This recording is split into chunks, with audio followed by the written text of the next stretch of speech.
Hi, welcome back to Transition Awareness Breathing Podcast. This is Eartha. Today, I'd like to talk about energy.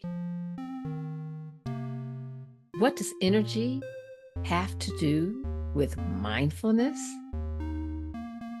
Keep watching, and it's my goal to help you find the bridge on what energy has to do with mindfulness. Energy is everywhere.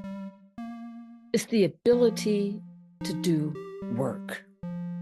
That's the basic biological definition of energy. I'd like to break it down a little bit more, and then we're going to go a little bit in the mystical realm of energy. When you wake up in the morning, after sleeping, you start to move around. It takes energy. But you can, from a mindfulness perspective, you can maybe have an idea of the difference you feel when you're resting compared to when you're waking up. And it takes a lot of energy to wake yourself up. Even when we're resting, we're using energy. Remember, I'm going to go back to that definition, the biology definition. Energy is the ability to create work. Our cells are working. Our body systems are working. And even at rest, there's a period of work. Some people, when they wake up, they feel like they are energized and ready to go. I'm not one of those people. I am not a morning person. Definitely, my biorhythms is more productive in the evening. I am aware, however, that I have to be flexible, that everything doesn't work around my biological clock or my biorhythms. And so I get up in the morning, and to wake myself up, I really have to use a lot of energy, a lot of determination, a lot of consciousness not to hit the snooze button on my phone, because I know I'll go right back to sleep. And so the mental awakingness is energy, because I am producing an outcome, which means I'm trying to wake up to start my day. Some work, some energy that we do is automatic. For instance, our body functions, the heartbeat, breathing, thinking, moving, some movement, I'll get into that, is involuntary. And some movement is voluntary. We have to put forth effort. And that's, we're using our limbs, we're moving around, trying to complete different tasks, different skills with our hands. And so it's a different amount of energy, and it's all work. The energy, when we create a motion, that's called kinetic energy. And so why am I going through all this basic biology? I mean, I thought this was a mindfulness class. Well, it's not really a class. Let's just talk, okay? Because I feel like in order for me to introduce a concept to you, I feel like I have to kind of scrape some of the background so that you can see a bridge, a connection when I was making my podcast, which is already made, I realized, wait a minute, it seems like I'm beginning in the middle of the story. So I decided to do a little backtrack and start where we are all on the same sheet of music. And so bear with me, and then you'll see where I'm leading to as we progress with our time together. But I want to continue a little bit more about energy. I'm looking at my notes because it helps me keep on track.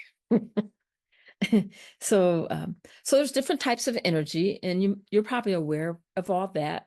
When we talk about kinetic energy, the energy of motion, of movement, we're talking about like thermal energy. There's thermal energy where the atoms and the molecules are moving, and when the molecules and atoms are moving, it creates a heat, which is the result of the kinetic movement of the molecules. And so that when two molecules are moving against each other and creating that heat, that is definitely a lot of energy. However, when we talk about energy, it's really an abstract topic. Energy falls in the realm of physics. And so when we talk about energy and when we say, can I see energy? Energy really cannot be seen. What we see is the effects of energy. Energy really doesn't have any physical properties. But when we hear sounds and lights, electrical responses, and when we are seeing that the effects of energy, that's the outcome of where the energy is located and the properties of what's going on with the energy. But you can't really see the energy. I like how Tom Boyles, he has a PhD in space physics. I like how he kind of frames this information. He said, energy can be found in most everything. Everything has a certain amount of energy that is never lost. And to me, the way I interpret that, if there's a certain amount of energy that's never lost, then it's always existing in one form or another. In his conceptual ideas, energy is like the currency of the natural world. And what we do as humans, we use that natural resource to help us in our lives. The energy which creates a force for work creates different types of sources. We use energy to heat our house. We use energy to get us from one place to another, or in our transportation. Even things that we think are not moving has a source of energy. It's just that the molecules are moving very slow. When we use energy, we're using it to create a change. Whatever kind of change that is, as a member of the human race, is oftentimes our choice in how we use our energy. Here is where we're going to start building that bridge of what does energy have to do with mindfulness. In scientific terms, human energy is commonly called adenosine triphosphate. And you may have heard it referred to as ATP in your biology or chemistry classes way back, maybe a few years ago.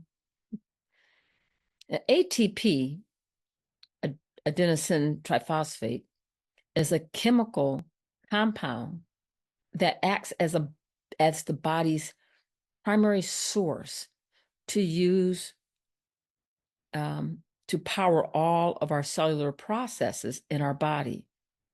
And what it usually does is the body converts food into the ATP so that we can perform work. So we talked about thermal energy and we talked about kinetic energy.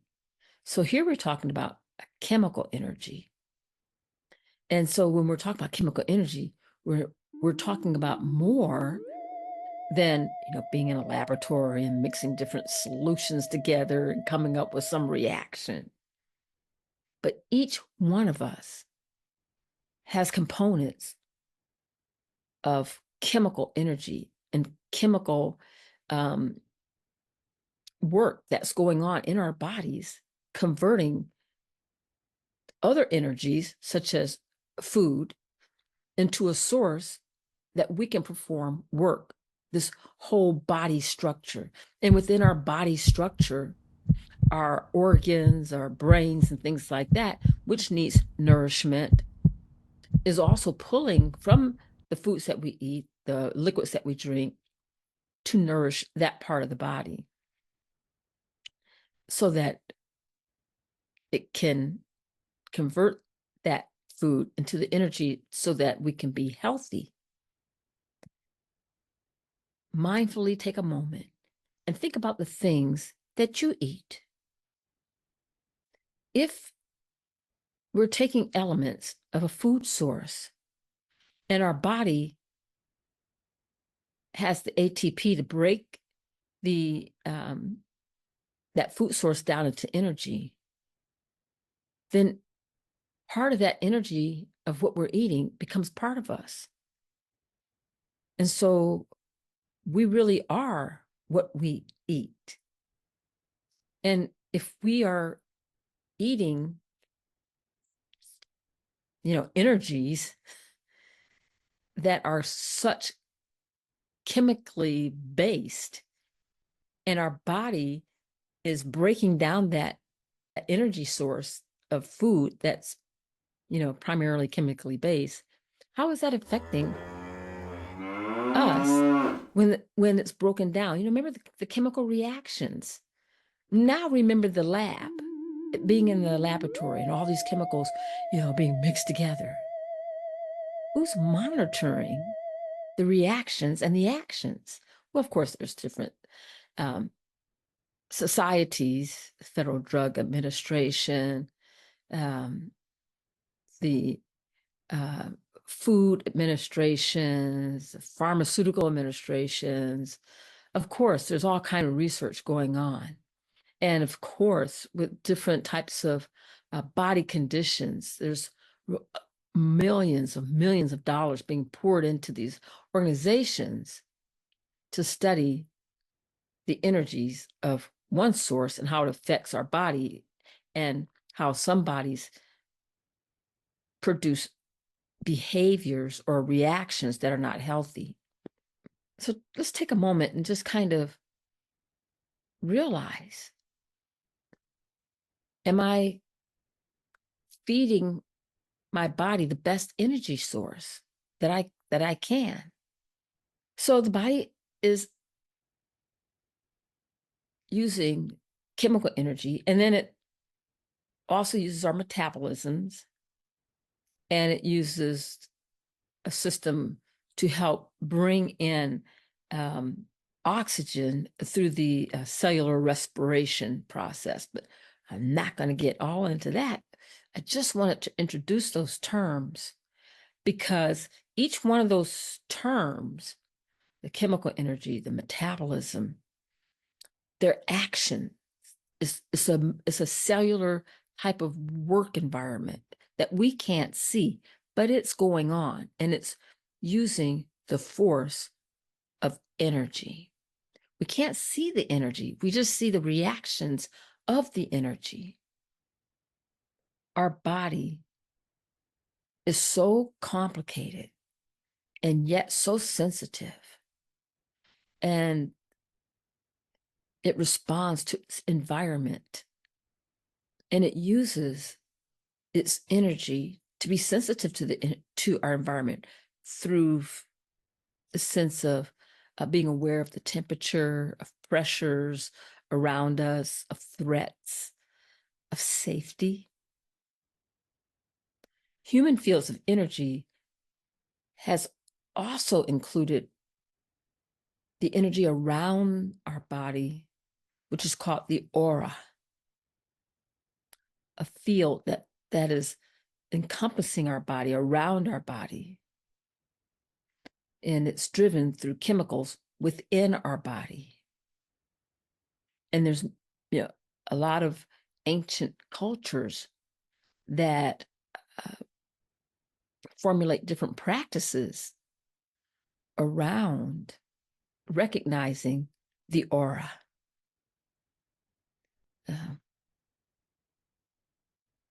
And so maybe in our world, we don't venture as close and as detailed in that part of the human aura. I think it's time for us to be aware. And with the changes of technology, the changes in our environment, I'm also referring to the changes in those energies. This world that we're living in is different and yet almost the same as the world of the past. The energies of the world exist from the past. The structure of the world has changed. And so what happens when those energies travel throughout centuries and millennials of time?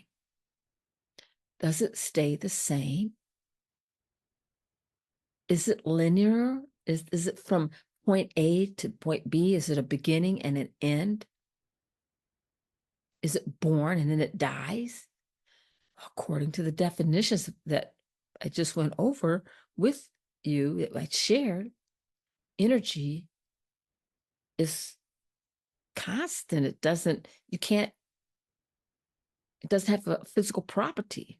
It may increase, it may decrease, but there's always a constant form of energy. As different chemical reactions, metabolisms affect the energies, it's pretty natural as the environment changes and we have so much in our environment, our bodies and our aura adapts to our environment so that we can continue to work, so that we can continue to move and change. That's where my book starts. When Two Worlds Collide. In my book, I introduce a thought, an idea, an observation, and an awareness. It's nothing new. It's just that the energies which are evolving and the different situations that's going on in our world, I think is causing our energies to manifest in different ways. Not so much change, but they're manifesting in different behaviors, and what was expected in the past is changing in the present and will change in the future. And so I introduced my book, When Two Worlds Collide, where it talks about, I go into a discussion about the feminine energy and the masculine energy.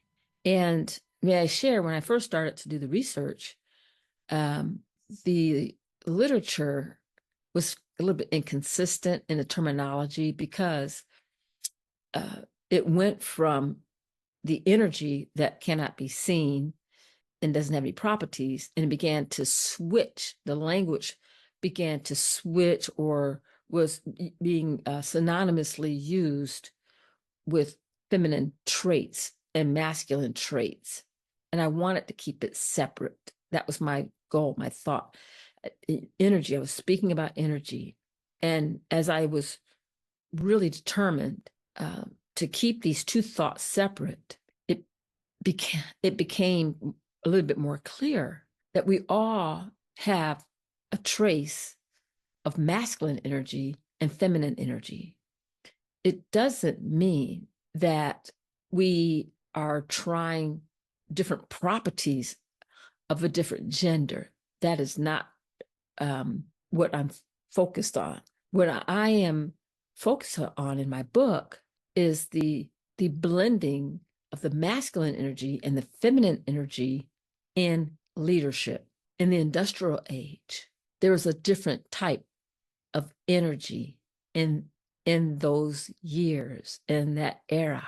As we moved out of the industrial age and things became more automated, more technology began to advance, information management began to change, the energy changed, the masculine and the feminine energy changed. Masculine energy and the feminine energies traveled and responded to the environment and the catastrophes that occur. There's been so many catastrophes, in history, that you can just pick one, but I'll just refer to COVID, where the whole world was affected by this massive change and how we dealt with things, and the deaths and the illnesses, and how we had to treat each other, and the distancing and the isolations. And through that stress, I think the energies around us and the environment were manipulating and changing and moving. That kinetic energy was changing and moving into a different form, and not a new form, but a different form. And I see it as a blending of the energies. And so in my book, I go in and I explain the differences between what I mean by the feminine energy and what I mean by the masculine energy. And I'm not speaking about gender, because in some fields, a woman may have to pull from the masculine energy. I think if you talk to any father who has had to raise his children for whatever circumstance, I think that dad could show you certainly how he had to pull from his two energies.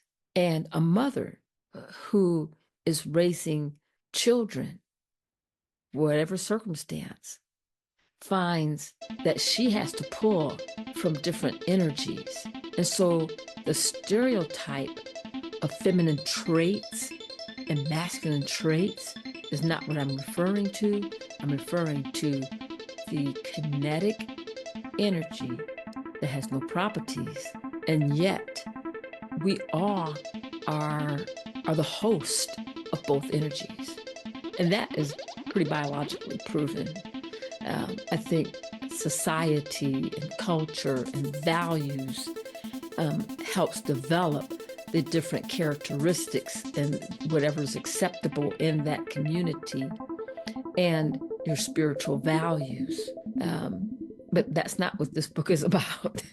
The book is about using our energies in a leadership role. And with that being said, the leadership role begins with us, the leadership within us. We are our own leaders.